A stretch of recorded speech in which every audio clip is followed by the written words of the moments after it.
Swayam Prabha. Digital India. Educated India.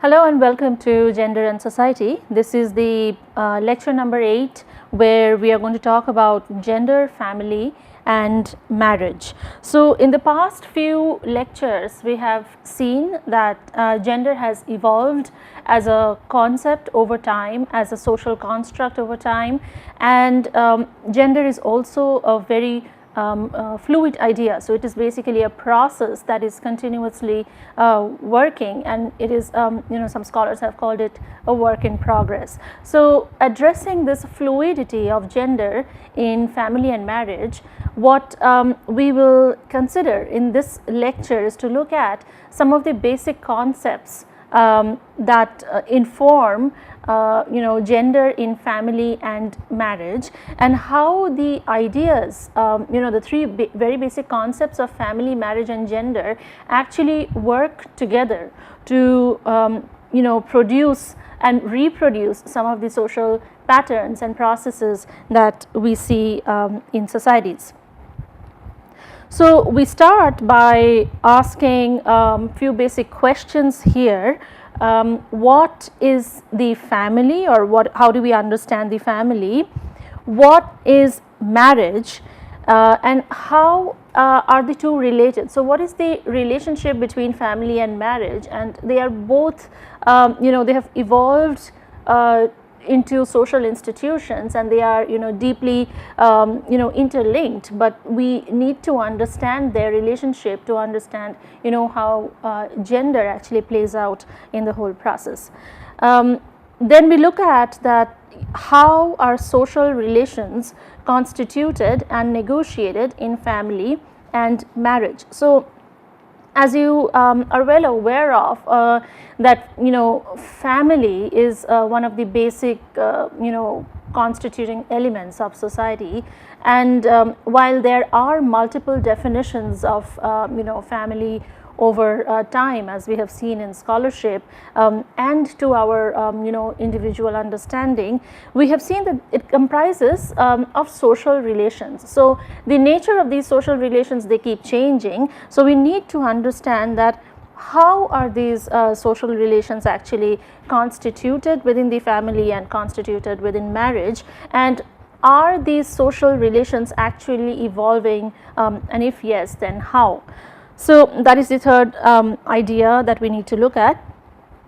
And then, what possibilities and choices are available for the individual in family and marriage within social systems that are unequal and hierarchical? So, we need to examine, take it to a more critical level of analysis, of understanding that what are some of these possibilities, what are some of these choices that are offered to us within these institutions, and do these possibilities, do these negotiations or choices actually produce hierarchies, actually produce a hierarchical pattern, actually produce unequal patterns in society. So, so our understanding of gender, family and marriage will revolve around these few ideas.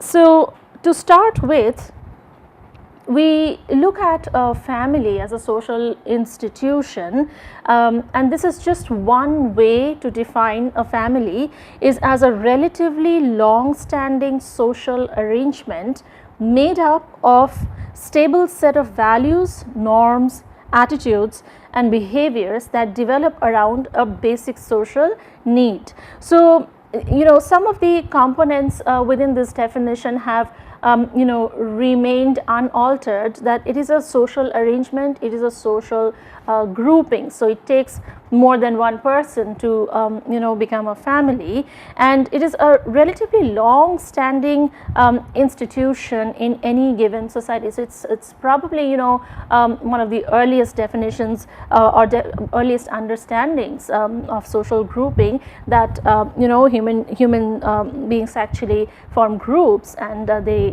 live in families.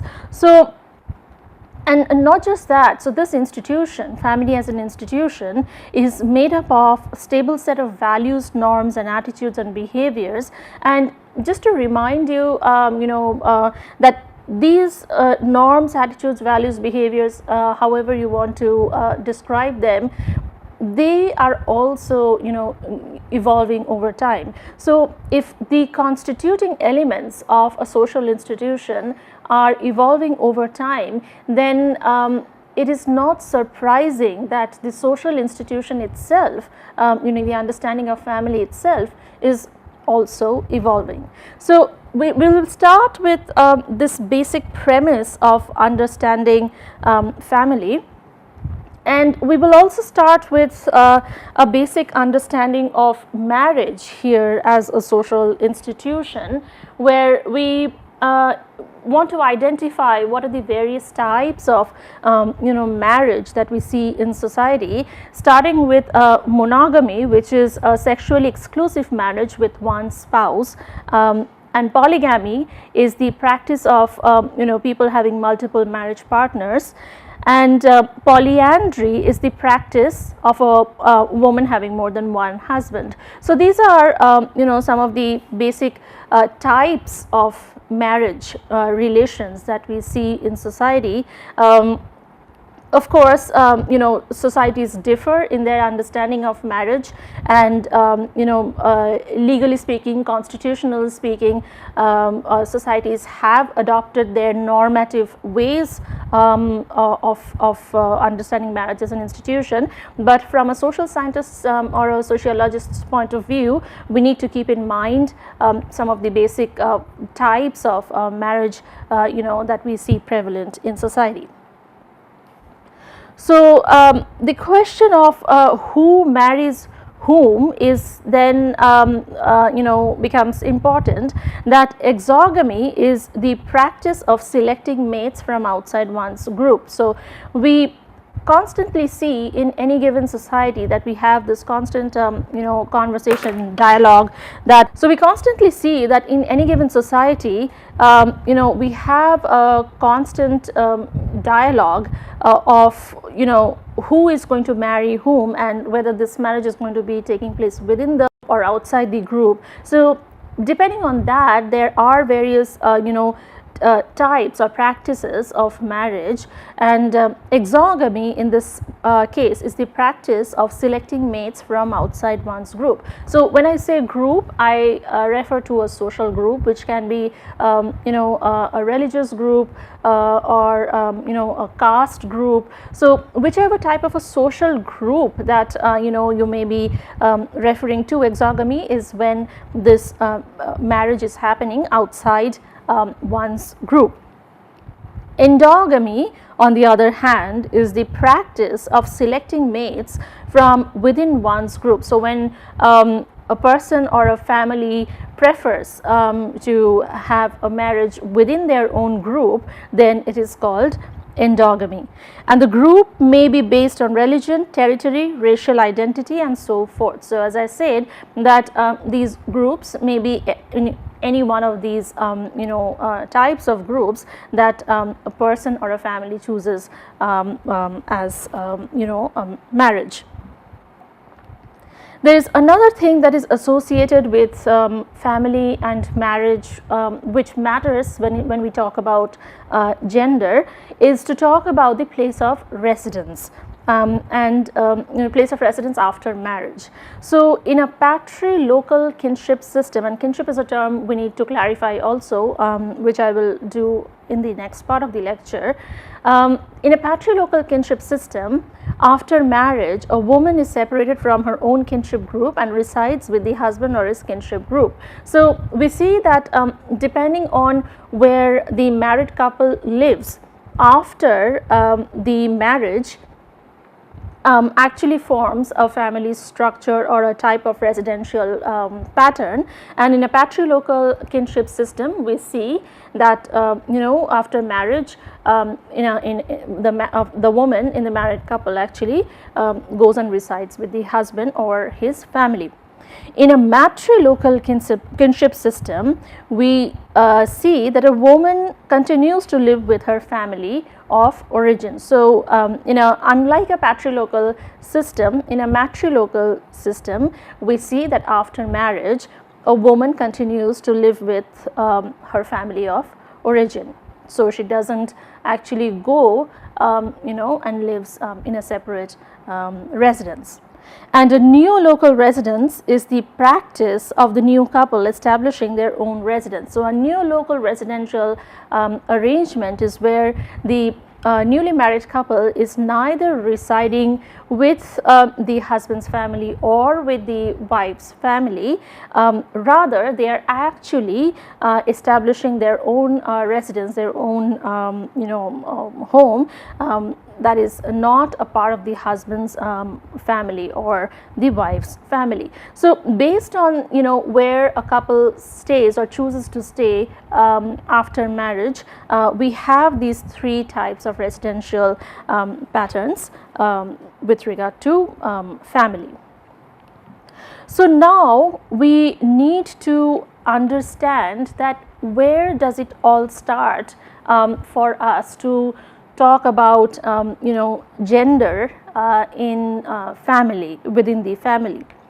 So, if you look at the history of how family dynamics have been changing over the years, over the decades, then you will see that most scholars, in fact if not all of them, they refer to the changing dynamics with regard to the household labor, which brought in a lot of significant changes within the family with regard to gender arrangement. So, throughout history, we will see that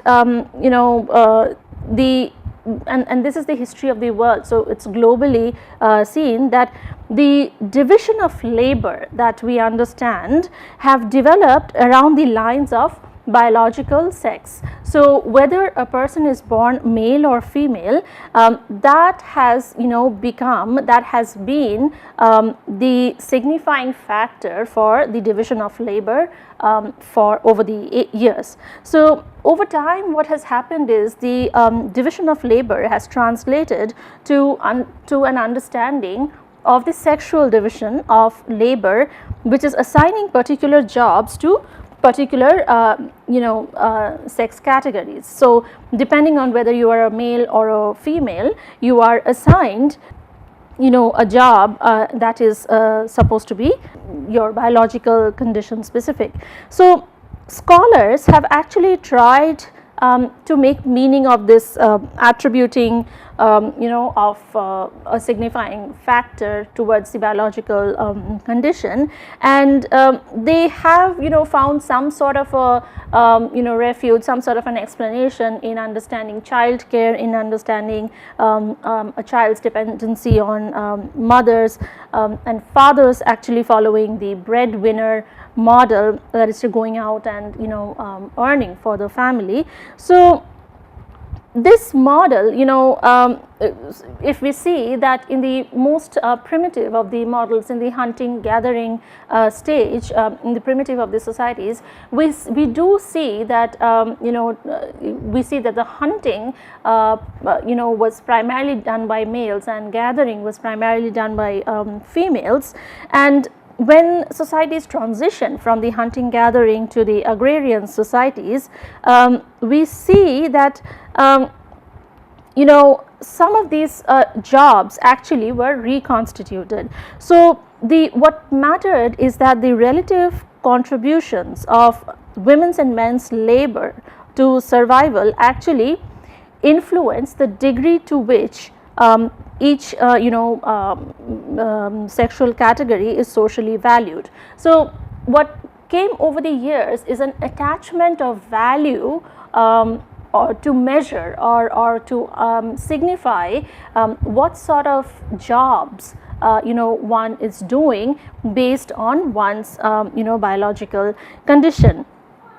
And over time, because work became segregated over time due to the biological condition, what happened over time is that we see conditions of inequality in society. So we do see that women and men, they tend to be equal in societies where the value of their labor is more similar than in societies where the value of their labor is not that similar. So this is one way of looking at the transitions in the household labor within family, within marriage.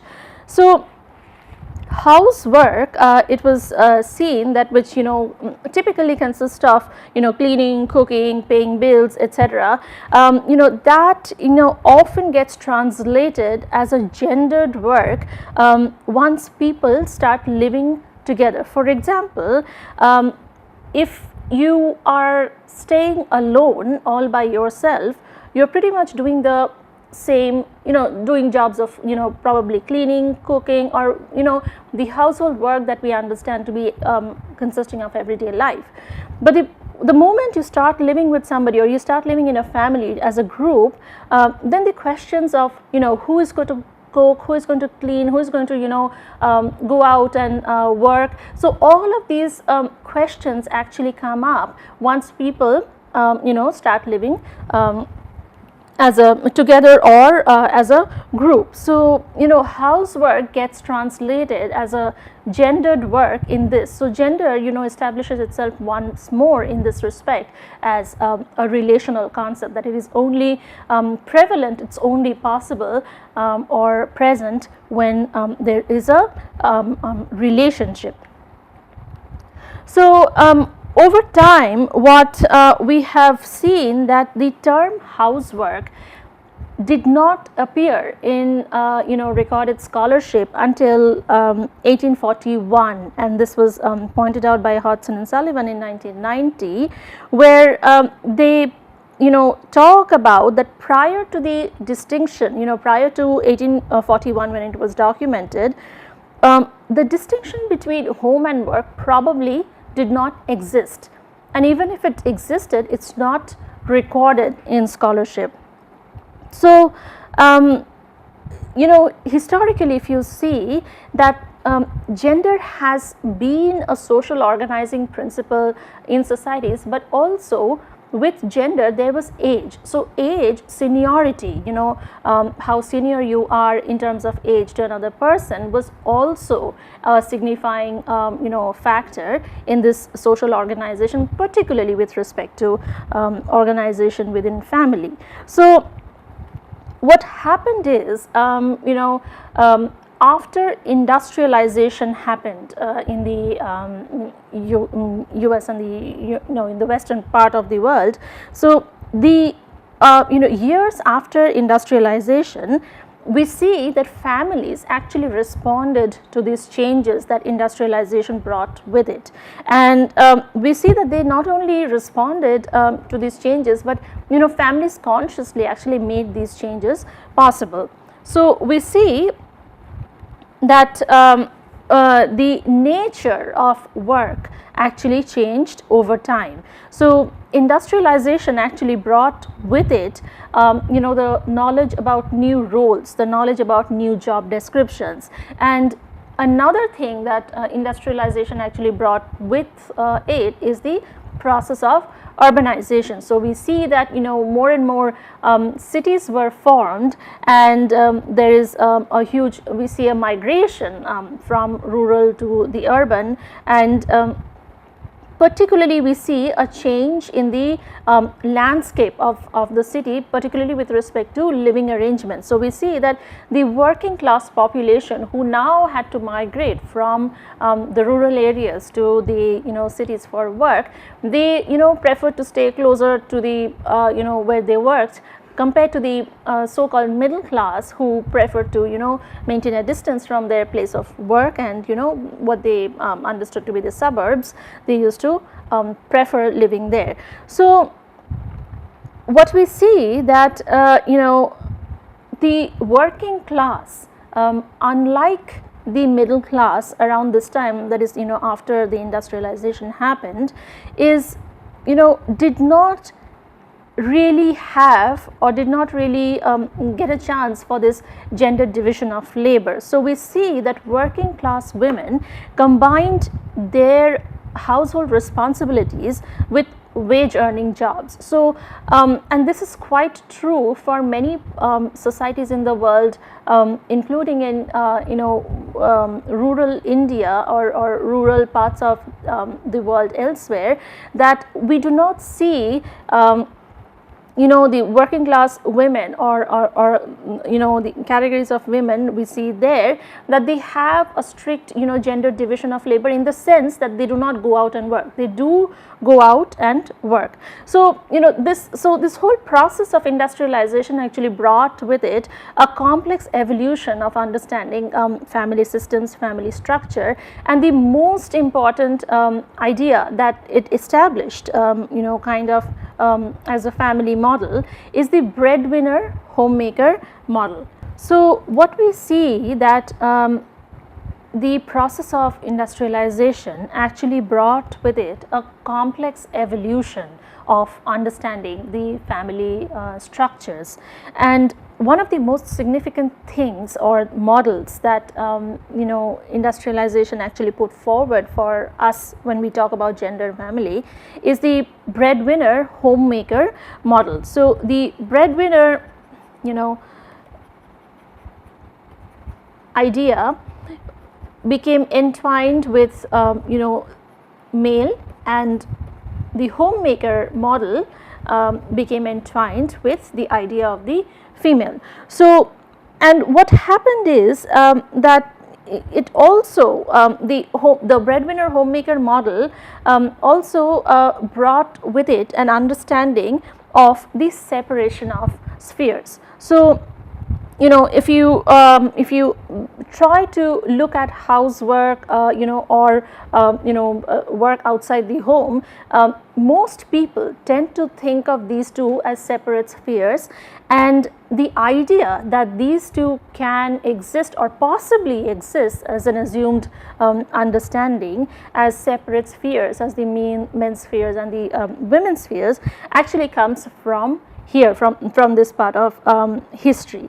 So, what happened is that in a way this arrangement of the breadwinner and the homemaker model actually brought with it an assumption that all workplace and workers are males, and with a second assumption that all of these males have stay at home wives. So, in a way this also sanctioned non-participation of males in household work. So, this is the history that has actually guided the birth and the growth of these spheres, these separate spheres, if we can if we want them to be separate spheres.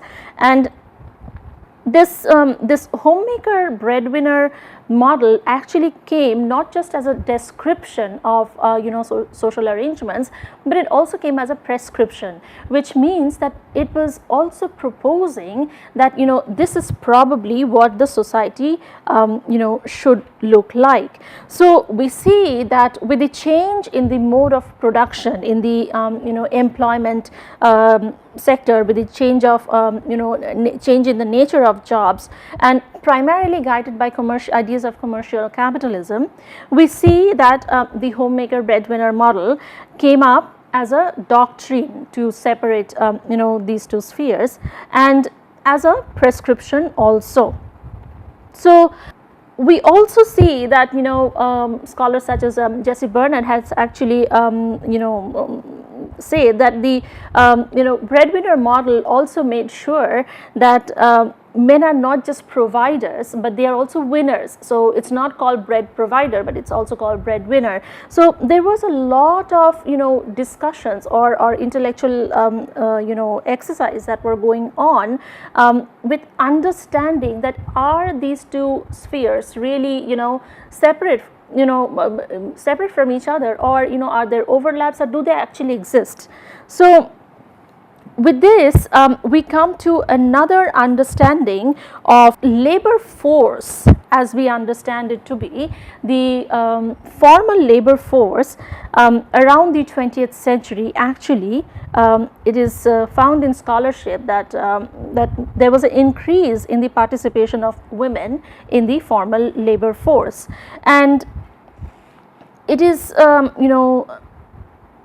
it is to be clarified here that historically women have always been part of the formal labor force. So at least in most parts of the world that we see that women have always been part of the formal labor force. So what has changed probably around the 20th century which brought visibility to the idea is the idea that it is not as much the fact that female participation in the formal labor force is a new thing, but the size and composition of female labor force changed. So that is probably true around the 20th century and onwards, that it was not new that female we see a sudden inclusion of female labor force in the formal labor force, but we do see a change in the size and composition of the nature of the female labor force in the formal labor market. And one of the most significant changes in this respect from the 1960s onwards, as we see, is the entrance of married women with children in this labor force. So as you can imagine that until that time society had already organized itself based on certain principles that existed pre-industrial eras, and that industrialization brought with it. And we see that industrialization actually gave us an assumption by which we can actually judge what is men's work or what is women's work. So it has given us a lot of ideas, a lot of things to talk about, that these social arrangements we talk about, do they really exist or are they socially constructed, and if they are socially constructed, then how and why and at what point of time did all of these come into action. So we see that these ideas of the separation of spheres was also brought with it the idea that women work inside the home, and the idea of the home was considered a place where spiritual values are upheld and maintained. So this is a history of how these ideas actually evolved over time, and where do we see that the men's sphere and the women's sphere actually coming from. So with that we also see that there is a changing family pattern, and we often talk about the extended family and the nuclear family. So there are certain questions to be asked in this respect. So the first question is the nuclear family universal, and is it found in every known human society? So at what point of time do we see that nuclear families started to grow in societies? And keep in mind that different societies pass through different stages at different times. So at what points of time do we see that nuclear families have actually arising in particular societies?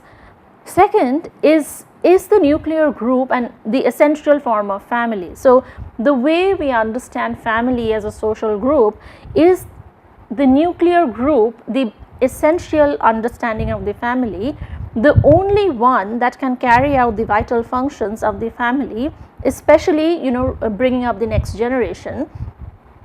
Or can other family patterns be considered workable units for fulfilling these functions, such as single mothers, single fathers, two women, two men? So the question then is that how do we understand nuclear family? Are we talking about the regular understanding of the heterosexual nuclear family here, or are we also including other family forms such as single parents and or the same sex families? So we need to think through these questions. And the third issue that concerns the link between nuclear family, household and the industrial society is that we see that in the old days, before we see the separation of spheres, before work moved outside the home to factories and offices, did parents and children live together under one roof with grandparents and other relatives? Did the nuclear family break away from this extended family system as a result of industrialization? So in other words, is industrialization the cause of producing nuclear families in society? And much of these questions have been raised in the Western, so-called Western contexts, as industrialization actually started from that part of the world. But now more and more we see that the influence, the effects are felt in most parts of the world. So as we are talking about gender and family and marriage, I want you to keep a critical eye to these questions, and these questions require a lot of discussions, and so I want you to keep a critical eye for these questions here that you see on nuclear families. So now let us transition to talking about some of the theoretical lenses, some of the theoretical perspectives, sociological theoretical perspectives that we can use to understand family in society. And there are four significant perspectives that we can adopt in this respect: exchange perspective, symbolic interaction perspective, feminist perspective and postmodern perspective. So the exchange perspective talks about the idea that women exchange performance of household and child care in return of benefit from men's formal income. So that is the exchange, one of the classical ways of understanding that a household labor is exchanged. Labor is in fact exchanged here. One is a informal labor, one is a formal labor. And it is true for both men and women. And it also, so this exchange perspective also talks about power dynamic that given that traditionally speaking, given the history, the formal labor force had been primarily the male labor force. So females joining the formal labor force actually brings in a shift in the power dynamic. So the exchange perspective talks with regard to that exchange of labor, whether it's informal labor or formal labor. The symbolic interaction theory or perspective talks about, this is again coming from a classic sociological understanding of the society, is the shared understanding of how people should act and create the basis of social roles that people play in society or in family or marriage. So we have, as a human society, as a and this is culturally specific, or some of them may be globally applicable, we have a shared understanding of these symbolic interactions that we assign, and we have signifiers. And so our social roles or our gender roles in this case are actually guided by these symbolic interactions. The third perspective in this case is the feminist perspective, which brings in the idea that gender actually defines social roles and cultural characteristics. And this perspective says that biology or biological reasoning have no significant influence on these type of roles, on these type of gender roles in society, and these roles are culturally dictated, these roles are socially constructed. So that is the feminist perspective. And they also talk about the power dynamic that the exchange perspective refers to also, that the experience of living in a family for women and for men are different. So men and women, not to say that they are homogeneous categories, but people living in a particular family or as a group share certain power dynamic, or they negotiate certain power dynamic. And the feminist perspective looks at gender and the family in this respect and talks about this power arrangement and constant negotiation within this respect.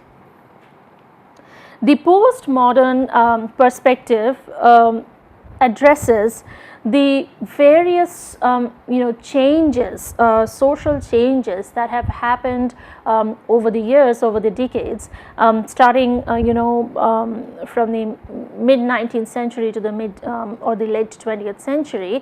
And it looks at how the personal life of people have changed over the last few decades. So it brings with it an understanding that individuals, people actually move through a set of roles in society, and they often comes one after the other in progression. And we see that with more and more changes in lifestyle patterns, these roles are not always one after the other. So for example, in a popular understanding, if somebody is a student, somebody graduates and then finds a partner, gets married, have children, have a family, etc. But then we see that with changing lifestyles, one can continue to be a student and still get married and still have a family, although the struggles and the power dynamic may be different. But then it is still possible, given that how lifestyle patterns are rapidly changing in societies. So it also brings with it an idea that a person's self identity is also reflected on with this idea of the postmodern perspective. So these are the four broad ways that we can use to understand how the arrangements, the negotiations within family and marriage can take place. There is there's actually a conceptual journey that family has made from another concept called kinship studies, and this is a classic anthropological concept that looks at mostly the biological perspective of whether a group is linked through marriage or linked by blood kin or through adoption. So kinship studies actually has been posited on a biological understanding of the arrangements in society, and the feminist perspective on the other hand actually talks about the politics of gender as we understand it to be the power negotiations, the power rearrangements that go on within the family in this respect. So with regard to central questions, the number of marriage partners permitted at one time,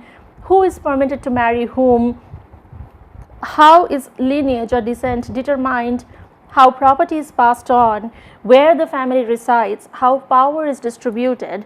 So if you adopt any one of these theoretical perspectives to understand family and marriage, you will see that depending on which lens you're using, you're getting a different power geometry. You're getting a different angle, a different version of understanding of a family.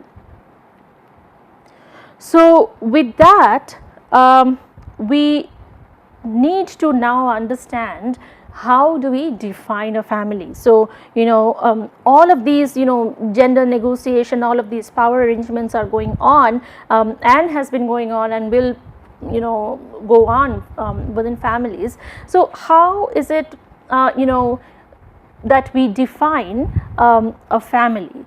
So starting with the social conservative definition of family, we go back to the two-parent breadwinner homemaker model. That is the acceptable form, that it is the heterosexual two-parent model where the man is the breadwinner and the woman is the homemaker, and that is the social conservative definition and has been used extensively in the family scholarship literature.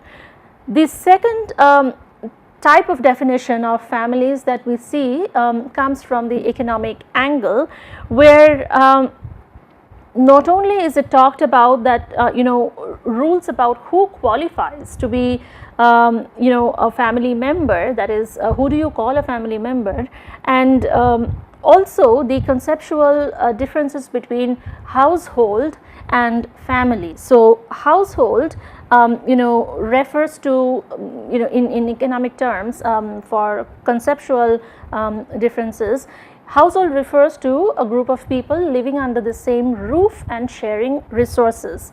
And on the other hand, family refers to an ideological connection, not necessarily the people living under the same roof and sharing resources. So as you can see that families tend to live as households, but not all households are families. So this is a clarification I want you to have in your mind, that the conceptual difference between family and a household.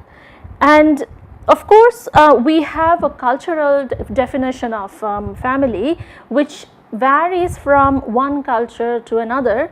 That if you what do you understand to be family, say for example in a South Asian or an Indian context may be different from understanding of family in Europe or in Latin America or in the US. So and just to talk about it at the broad scale, even within smaller the broader scales, you have these nuances, these variations of understanding of family, and not just geographically but also through time. So if you take even for India, if you use it as a case, the ideas of what is family or who is family has changed over time, over the years. So it just shows that family is as much also a very fluid concept that keeps changing over time and through space.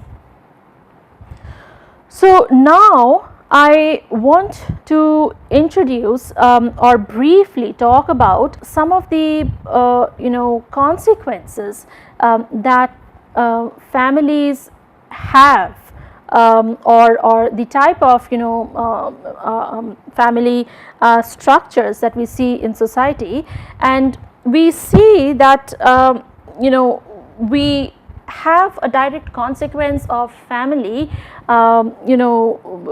consequence of gender on family when it comes to talking about the population at large. So now let's look at some of the impacts that gender has had on family as an institution, particularly looking at the South Asian context. So we talk in terms of population control, and I want to bring in the concept of sex ratio here for India. Sex ratio is used to describe the number of females per thousand of males, and this is how the Census of India defines sex ratio. And as of 2011, we have 940 females per 1,000 males according to the 2011 census of India. Now if you look at history, if you look at how has this the figures of the sex ratio looked like historically, you will see that in some of the earlier census for India, we have seen a higher sex ratio. So, for example, historically Bengal has shown a ratio of 1001 females to 1000 males. Mysore has shown 994 once, and Madras is recorded historically 990 per 1000 males. So, we have seen that the history has given us examples where this sex ratio was higher, where we had seen more females for every 1000 males. However, as we stand now today, we see that the figure is much less. That is one point to keep in mind as we talk about gender in the family. The other point to keep in mind here is to understand that there was a time when it was population control was the buzzword. So scholars, government policies, etc., everyone used to talk about population control, but over time we have seen that concept has actually transitioned to another concept of reproductive health care rights. So and this is again a conceptual journey that was made because when we talk about population control, we are taking away the agency, the rights over one's body from females, and so there was a need for this conceptual transition to understanding the reproductive health care rights and not just population control. So these are two fundamental ideas, two fundamental roots that will help us to understand how gender actually fares out in family in India. And this is from the Census of India. As you can see that these are the top 10 states where you can see a comparison between 2001 and 2011, where we have seen that at the national level we have 943 as our sex ratio. So as you can see that this is a comparison between 2001 census with the 2011 census figures. This is from the Census of India records that as of 2001 we see that the sex ratio was 933, and in 2011 we see 943. So there has been an increase in the sex ratio over time. However, it still is extremely low, and some scholars have called it that it's not normal to have such a low sex ratio. So what we see that this dialogue has been, this conversation has been ongoing for quite some time, at least in 1990, when we see that Amartya Sen actually published his work, where the title of that work is called More Than 100 Million Women Are Missing, and he actually talks about the arrangement, the cultural arrangements or the cultural preferences across the country, as you can see on this map. So this map shows the child sex ratio in age group 0 to 6 as of 2011, and as you can see in the legend here that females per 1000 males in age group 0 to 6, the more you go towards green, the number of females per 1000 males actually rises, and the more you go towards red, the number decreases. So now on this map you can see that some parts of the country are greener than the other parts, and some parts of the country are towards the red part. So what Professor Sen has actually pointed out with respect to this map, that if you draw a line, say if you draw for example, I'm going to try drawing it here. So if you look at this map closely, and if you look at that, some parts of this map actually has more green areas than red areas. what Amartya Sen has pointed out, if you draw a line, an imaginary line dividing the eastern part and the western part of the country, you can see that much of the eastern, and the coastal part of the eastern coastal part of the country, and to some extent the central parts, are greener than the rest of the country.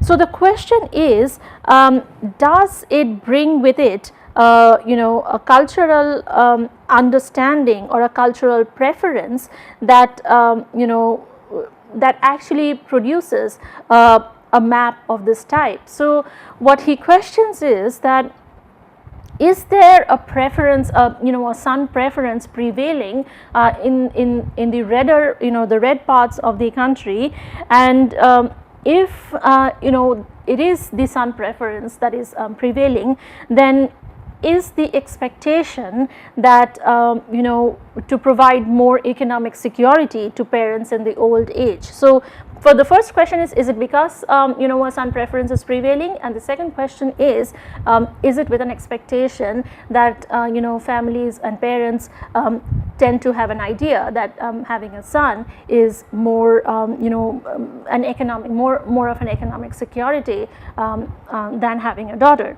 And the other question that actually follows from here is an understanding that say we negate the previous question, say we don't assume that there is a sun preference, we negate the previous question and we ask a different question, that will this map change in the near future or in the distant future if the value and status of women in society is changed, if it rises, is the first question.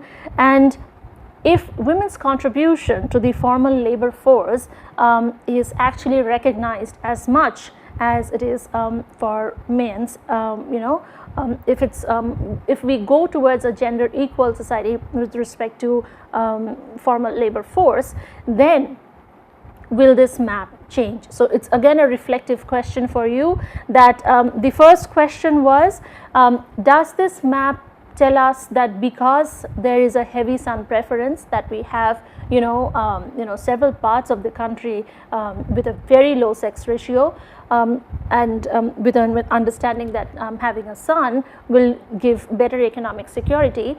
And the second question, which negating the first question, so if we don't state the first question, if we just say that in general, if the status and value of women in society changes over time, will we have a different map? And if we recognize women's contribution to the formal labor force equally just as men's, then will this map change? So that is a question for you to reflect on as you understand this topic, as you read about this topic.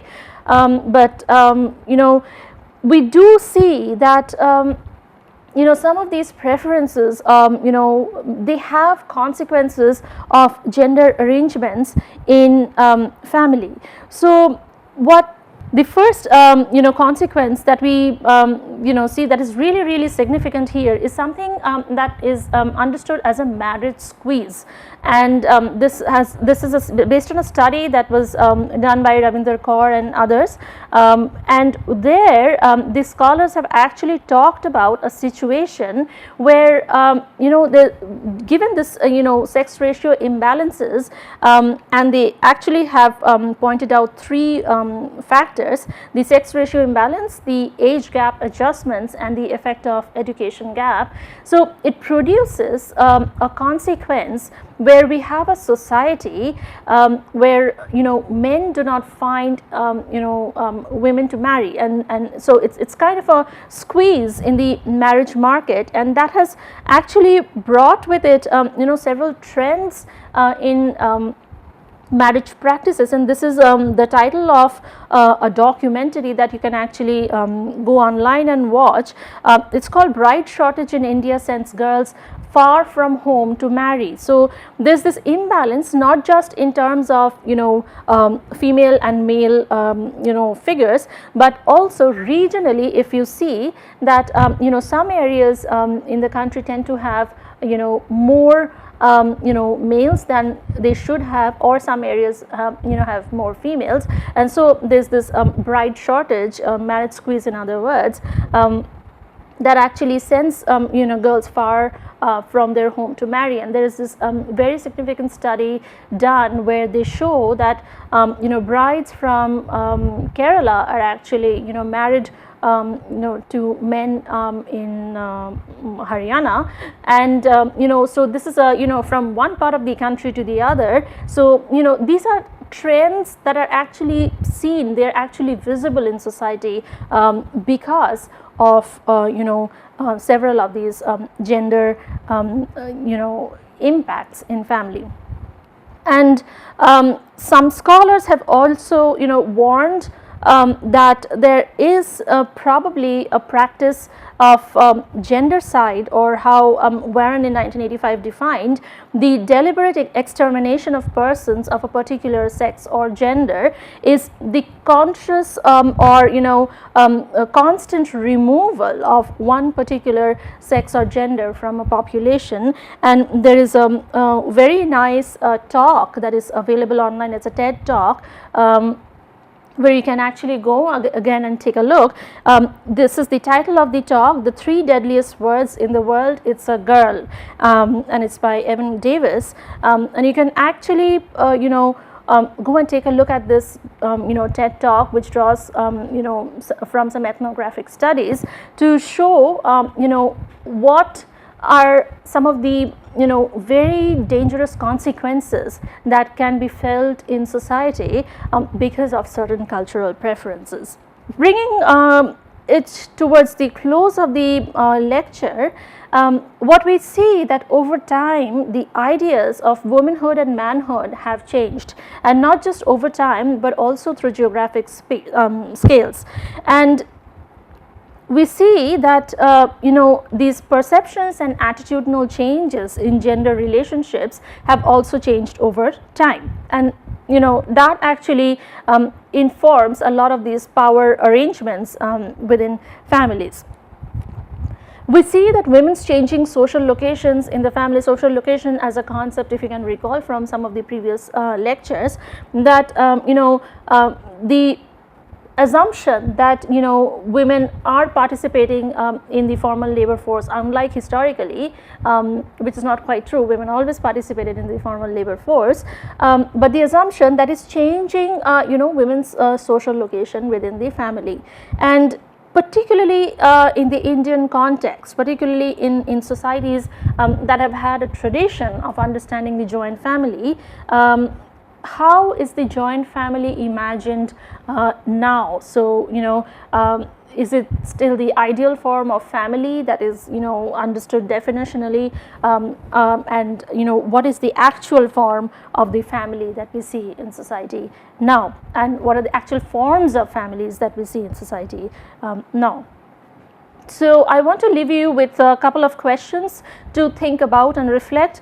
Family is usually related by ancestry, marriage, or adoption. So I want you to reflect on what is your definition of the family, and what are the changing gender relations in family that you can see around you, in the type of family that you are in, or in the type of society that you are in. So what are the changing gender roles, gender relations that you can see. If you're interested to read Arlie Hochschild's The Time Bind, for a nice history of this changing family patterns, particularly with respect to gender, please give it a read. And then we'll continue talking about practices in family and marriage in the next lecture when we talk about the role of technology. Thank you.